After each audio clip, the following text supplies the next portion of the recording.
I feel like so many of us have been learning a language for like 5 years in school and we still cannot speak that language at all.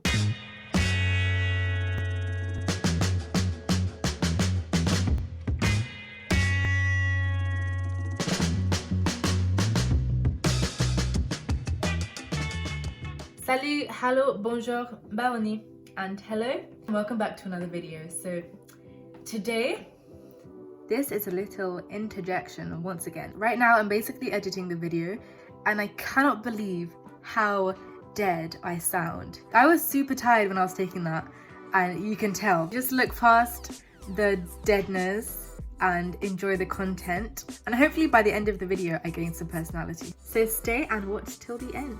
So today I'm going to be talking about some things that you probably should do before you start learning a language, or if you're just starting, some things you should note down.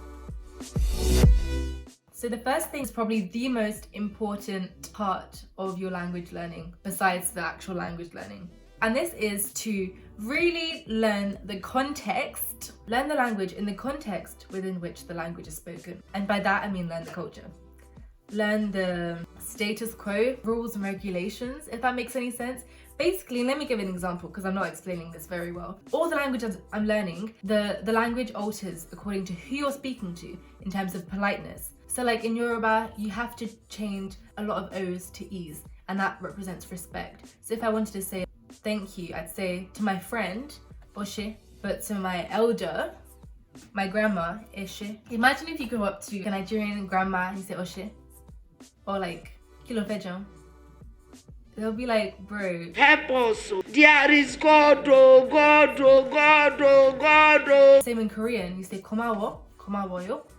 French, s'il te plaît or s'il vous plaît. In English, words don't change according to who you're speaking to, but when you're jumping into any culture, any language learning, make sure you're aware of these social nuances. On the topic of that as well, make sure you learn how to interact with people. If you go to China or like East Asia, you see a lot of people like bow a lot, and so that's an important thing to know to do in those kind of social situations. So it's good that you're learning the language, but if you go to the country and you have no idea how to like respect other people, it's gonna be pretty awkward. Give yourself a concrete reasons why you want to learn the language you're learning, whether that may be to speak with family members, travel. This is what I've noticed, like it's really easy to start learning a language. Like it's easy to be like, okay, I'm gonna learn Spanish today, you know, go onto Duolingo, do like a week's worth of learning and then completely give up. Like that is such a thing that I'm pretty sure most people have gone through. In year, 9, I tried to learn Esperanto. It's like this man-made language. Google it, it's weird.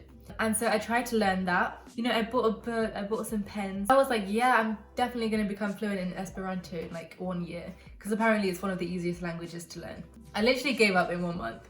So, and I feel like a lot of people make that mistake. They jump into language learning without really knowing the real reason why they want to learn a language. It's good to have a reason, and the reason's what keeps you going throughout the whole thing. So instead of just jumping into a language for the sake of it, at least to make up a reason as to why you want to learn it. Because trust me, you're gonna get to week 1 and be like, can I be bothered? No. I recommend that you write down a reason that's gonna motivate you to keep learning. Okay, so next, set goals. When you're learning, when you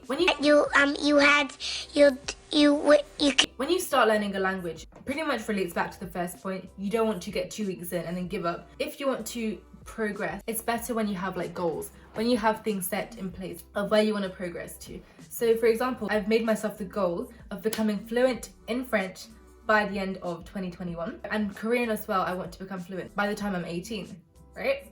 So set goals for yourself. Otherwise, if you're kind of learning without an end in sight, you end up just kind of teetering off and just not getting where you should be or you want to be, or just wasting a lot of time. So my final point is make sure you prioritize listening and speaking. I've been learning French since year 7, since I was 11, and I'm 16 now. So that's 5 years and I'm still not fluent.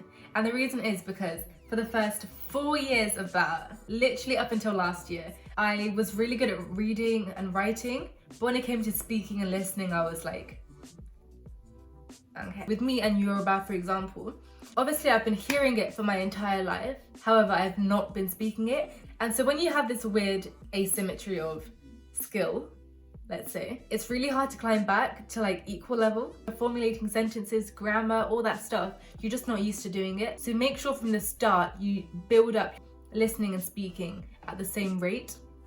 Otherwise you're gonna have a weird misbalance going on later down the line. So those are the tips that I have for y'all. I was actually gonna incorporate into this video how I learn every language I'm learning, like my structure, my routine, but it's gonna be too long and I'm tired. So I'm gonna make another video for that I'll post probably also this week or next week, I don't know.